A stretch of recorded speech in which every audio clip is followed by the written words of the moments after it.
भाग 8।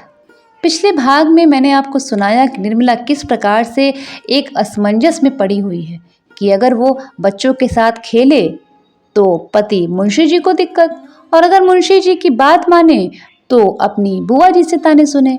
तो चलिए आगे का भाग शुरू करते हैं। चैनल पर नए हैं तो सब्सक्राइब ज़रूर करिएगा। जब कोई बात हमारी आशा के विरुद्ध होती है तभी दुख होता है। मनसाराम को निर्मला से कभी इस बात की आशा न थी कि वे उसकी शिकायत करेंगी, इसीलिए उसे घोर वेदना हो रही थी। वह क्यों मेरी शिकायत करती हैं? क्या चाहती हैं? यही ना कि मेरे पति की कमाई खाता है, इसके पढ़ाने लिखाने में रुपए खर्च होते हैं, कपड़ा पहनता है। उनकी यही इच्छा होगी कि ये घर में न रहे। मेरे न रहने से उनके रुपए बच जाएंगे। वह मुझसे बहुत प्रसन्नचित्त रहती हैं। कभी मैंने उसके मुंह से कटु शब्द न सुने। क्या यह सब कौशल है? हो सकता है। चिड़िया को जाल में फंसाने के पहले शिकारी दाने बिखेरता है। मैं नहीं जानता था कि दाने के नीचे जाल है। यह मातृ स्नेह केवल मेरे निर्वासन की भूमिका है। अच्छा, मेरा यहाँ रहना क्यों बुरा लगता है? जो उनका पति है तो क्या मेरा पिता नहीं है? क्या पिता पुत्र का संबंध स्त्री पुरुष के संबंध से कुछ कम घनिष्ठ है? अगर मुझे उनके संपूर्ण आधिपत्य से ईर्ष्या नहीं होती, वह चाहे जो करे, मैं मुंह नहीं खोल सकता, तो वह मुझे एक अंगुल भर भूमि भी देना चाहती हैं। आप पक्के महल में रहकर क्यों मुझे वृक्ष की छाया में नहीं बैठा देख सकती? हाँ, वह समझती होंगी कि मैं बड़ा होकर मेरे पति की संपत्ति का स्वामी हो जाऊंगा, इसीलिए अभी से निकाल देना चाहती हैं। उनको कैसे विश्वास दिलाऊं कि मेरी ओर से यह शंका न करे? उन्हें क्यों कर बताऊं कि मनसाराम विष खाकर प्राण दे देगा, इसके पहले कि उनका अहित कर उसे चाहे कितनी ही कठिनाइयां सहनी पड़े, वह उनके हृदय का शूल न बनेगा। यूं तो पिताजी ने मुझे जन्म दिया है और अब भी मुझ पर उनका उतना ही स्नेह है, लेकिन क्या मैं इतना नहीं जानता कि जिस दिन पिताजी ने उनसे विवाह किया उसी दिन उन्होंने हमें अपने हृदय से बाहर निकाल दिया। हम सब अनाथों की भांति यहाँ पड़े रहते हैं। इस घर पर हमारा कोई अधिकार नहीं। कदाचित पूर्व संस्कारों के कारण यहाँ अन्य अनाथों से हमारी दशा कुछ अच्छी है, पर हैं अनाथ ही। हम उसी दिन अनाथ हुए जिस दिन अम्मा जी परलोक सिधारी। जो कुछ कसर रह गई थी वह इस विवाह ने पूरी कर दी। मैं तो खुद पहले इनसे विशेष संबंध न रखता था। अगर उन्हीं दिनों पिताजी से मेरी शिकायत की होती तो शायद मुझे इतना दुख ना होता। मैं तो उसे आघात के लिए तैयार बैठा था। संसार में क्या मैं मजदूरी भी न कर सकता? लेकिन बुरे वक्त में इन्होंने चोट की। हिंसक पशु भी आदमी को गाफिल पाकर ही चोट करता है, इसीलिए मेरी आवभगत होती थी। खाना खाने के लिए उठने में जरा भी देर हो जाती थी तो बुलावे पर बुलावे आते थे। जलपान के लिए प्रातः हलवा बनाया जाता था। बार बार पूछा जाता था कि रुपयों की जरूरत तो नहीं है, इसीलिए वह 100 रुपयों की घड़ी मंगवाई थी। मगर क्या इन्हें क्या दूसरी शिकायत ना सूझी जो मुझे आवारा कह दिया? आखिर उन्होंने मेरी क्या आवारगी देखी? यह भी तो कह सकती थी कि इसका मन पढ़ने लिखने में नहीं लगता, एक न एक चीज के लिए नित्य रुपए मांगता रहता है। यही एक बात उन्हें क्यों सूझी? शायद इसलिए कि यही सबसे कठोर आघात है जो वह मुझ पर कर सकती हैं।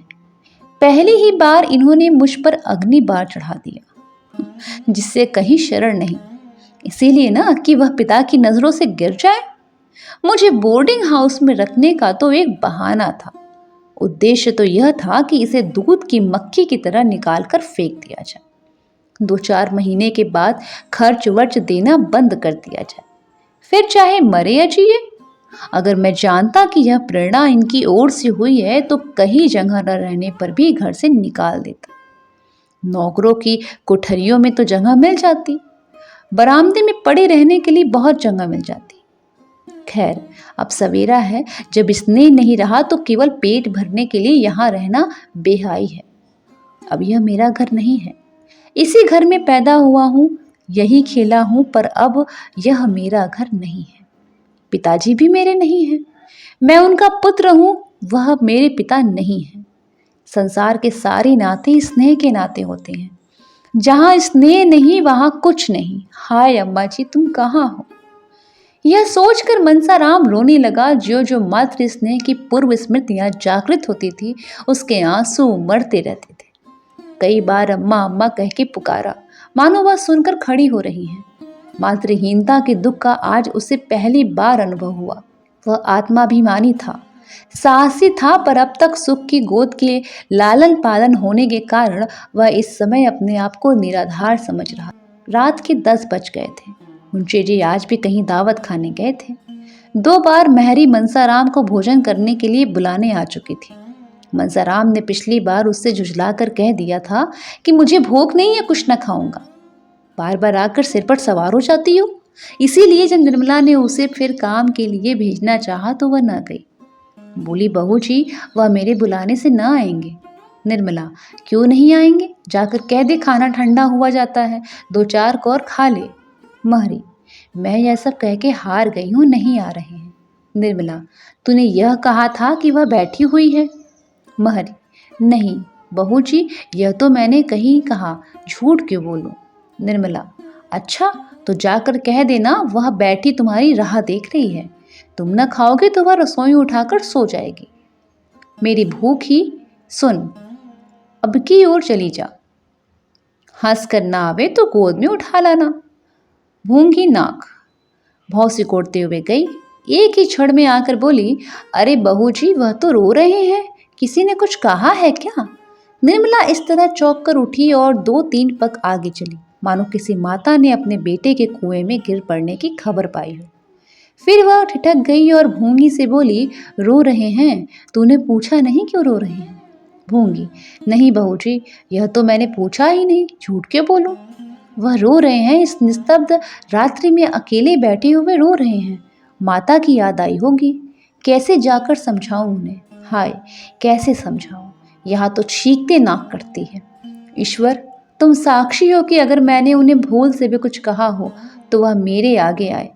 मैं क्या करूं? वह दिल में समझते होंगे कि इसी ने पिताजी से मेरी शिकायत की होगी। कैसे विश्वास दिलाऊं कि मैंने कभी तुम्हारे विरुद्ध एक शब्द भी मुंह से नहीं निकाला। अगर मैं ऐसे देव कुमार के से चरित्र रखने वाले युवक का बुरा मानूं तो मुझसे बढ़कर राक्षसी संसार में न होगी। निर्मला देखती थी कि मनसाराम का स्वास्थ्य दिन ब दिन बिगड़ रहा है। वह दिन ब दिन दुर्बल होता जा रहा है।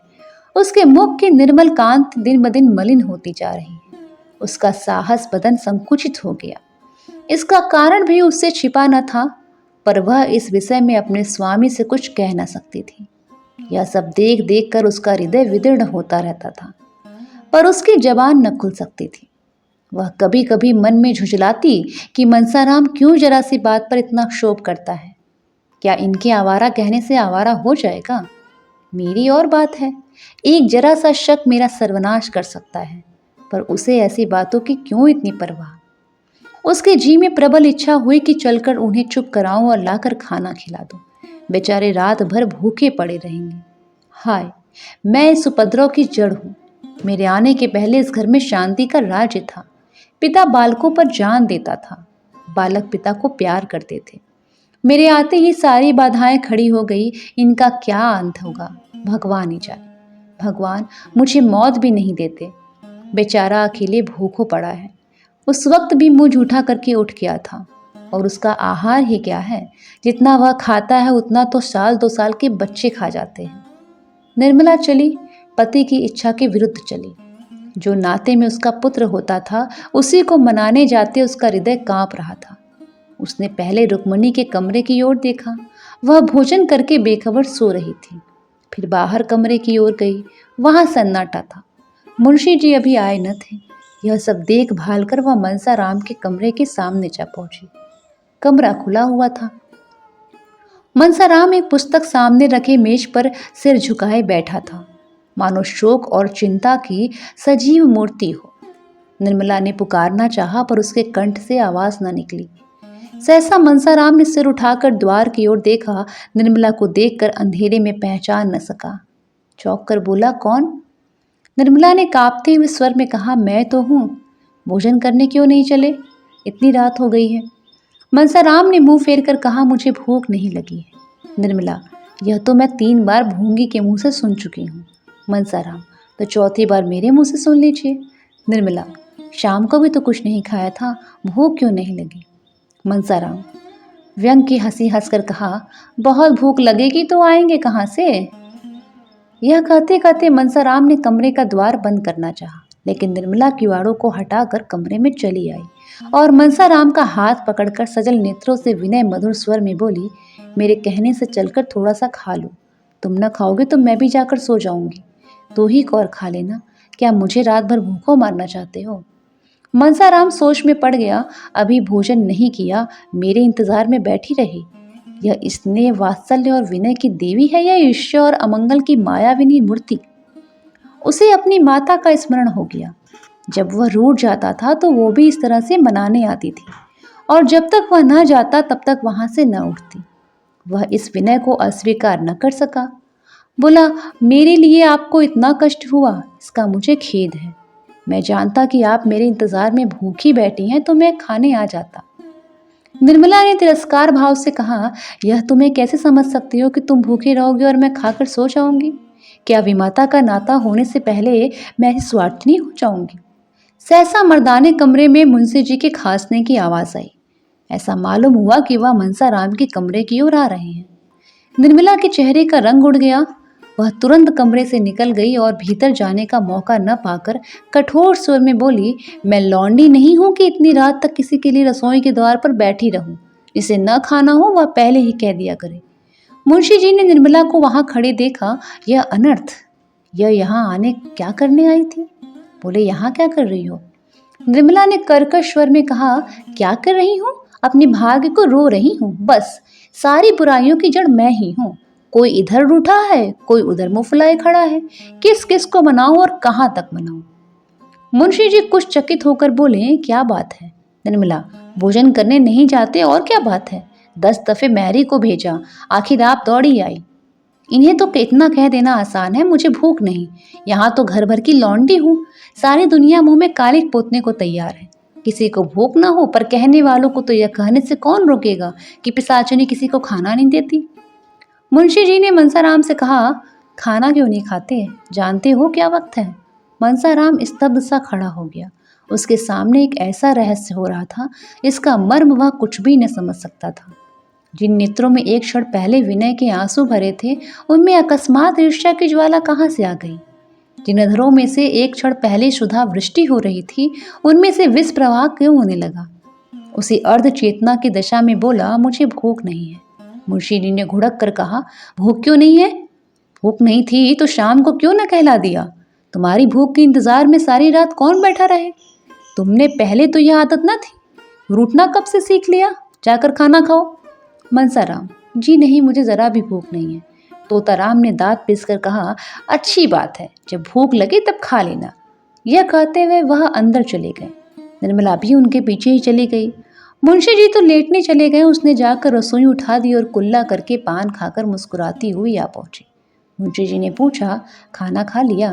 निर्मला, क्या करती, किसी के लिए अन्न जल छोड़ दूंगी।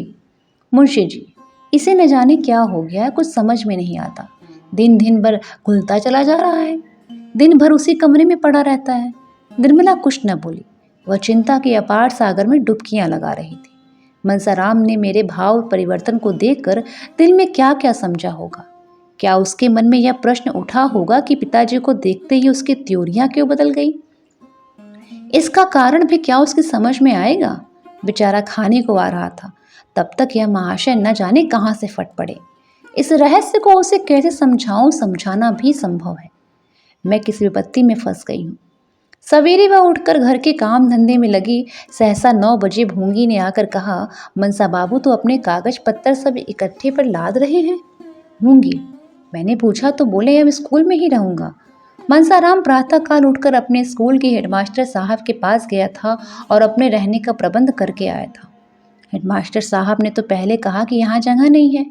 तुमसे पहले के कितने लड़कों के प्रार्थना पत्र पड़े हुए हैं, लेकिन मनसाराम ने कहा, मुझे जगह न मिलेगी तो कदाचित मेरा पढ़ना ना हो सके और मैं इम्तिहान में शरीक न हो सकूं। तो हेडमास्टर साहब को अपनी हार माननी पड़ी। मनसाराम के प्रथम श्रेणी में पास होने की आशा थी। अध्यापकों को विश्वास था कि वह उस शाला की कीर्ति को उज्ज्वल करेगा। हेडमास्टर साहब ऐसे लड़कों को कैसे छोड़ सकते हैं? उन्होंने अपने दफ्तर का कमरा खाली करा दिया, इसीलिए मनसाराम वहां से आते ही अपना सामान इक्के पर लादना शुरू कर दिया। मुंशी जी ने कहा, अभी ऐसी क्या जल्दी है? 2-4 दिन के बाद चले जाना। मैं चाहता हूँ तुम्हारे लिए कोई अच्छा सा रसोइया ठीक कर दूँ। मनसाराम, वहाँ का रसोइया बहुत अच्छा भोजन पकाता है। मुंशी जी, अपने स्वास्थ्य का ध्यान रखना, ऐसा ना हो कि पढ़ने के पीछे स्वास्थ्य खो बैठो। मनसाराम, वहाँ 9 बजे के बाद कोई पढ़ने नहीं पाता और सबको नियम के साथ रहना पड़ता है। मुंशी जी, बिस्तर क्यों छोड़ देते हो? सोओगे किस पर? मनसाराम, कंबल लिए जा रहा हूँ, बिस्तर ज़रूरत नहीं है। मुंशी जी, कहा, जब तक तुम्हारा सामान रख रहा है जाकर कुछ खा लो, रात भी तुमने कुछ नहीं खाया। मनसाराम, वहीं खा लूँगा, रसोइयों से भोजन बनाने के लिए कह कर आया हूँ, खाने में यहाँ पर देर लगेगी। घर में जियाराम और सियाराम भी भाई के साथ जाने की जिद कर रहे थे। निर्मला उन दोनों के बहला रही थी, बेटा वहाँ छोटे नहीं रहते, सब काम अपने हाथ से करने पड़ेंगे। एकाएक रुक्मणी ने आकर कहा, तुम्हारा वज्र का हृदय है महारानी। लड़के ने रात भर कुछ खाया नहीं, इस वक्त भी बिना खाए पिए जा रहा है, और तुम लड़कों के लिए ऐसी बातें कर रही हो। उसको तुम जानती नहीं हो। यह समझ लो कि वह स्कूल नहीं जा रहा, बनवास ले रहा है, लौट कर फिर नहीं आएगा। यह उन लड़कों में नहीं है जो खेल में मार भूल जाते हैं, बात उसके दिल पर पत्थर की लकीर हो जाती है। निर्मला ने कातर स्वर में कहा, क्या करूं दीदी जी, वह किसी की सुनते ही नहीं। आप जरा जाकर बुला ले, आपके बुलाने से आ जाएंगे। रुक्मणी, आखिर हुआ क्या जिस पर भागा जाता है? घर से उसका जी कभी उचाट न होता था। उसे तो अपने घर के सिवा और कहीं अच्छा भी न लगता। तुम्ही ने उसे कुछ कहा होगा या उसकी शिकायत की होगी। क्यों अपने लिए कांटे बो रही हो? रानी घर को मिट्टी में मिलाकर चैन से ना बैठने पाओगी। निर्मला ने रोकर कहा, मैंने कुछ नहीं कहा है। कुछ कहा हो तो मेरी जबान कट जाए। हाँ, सौतेली माँ होने के कारण बदनाम तो हूँ ही। आपके हाथ छोड़ती हूँ, जरा जाकर उन्हें बुला लाइए। रुक्मणी ने तीव्र स्वर में कहा, तुम क्यों नहीं बुला लाती? क्या छोटी हो जाओगी? अपना होता तो उस तरह बैठी न रहती। निर्मला की दशा उस पंखहीन पक्षी की तरह हो रही थी जो सर्प को अपनी ओर आते देखकर उड़ना चाहता है पर उड़ नहीं सकता। उछलता है, गिरता है, पंख फड़फड़ा कर रह जाता है। उसका हृदय अंदर ही अंदर तड़प रहा था पर बाहर न जा सकी। इतने में दोनों लड़के आकर बोले, भैया जी चले गए। निर्मला मूर्तिवत खड़ी रही, मानो संज्ञाहीन हो गई हो। चले गए? घर में आए तक नहीं, मुझसे मिले तक नहीं और चले गए। मुझसे इतनी घृणा? मैं उनकी कोई नहीं, उनकी बुआ तो थी ना, उनसे तो मिलने आ जाते। मैं यहाँ न थी, अंदर कैसे कदम रखते? मैं देख लेती ना, इसीलिए चले गए। शेष आगे। धन्यवाद।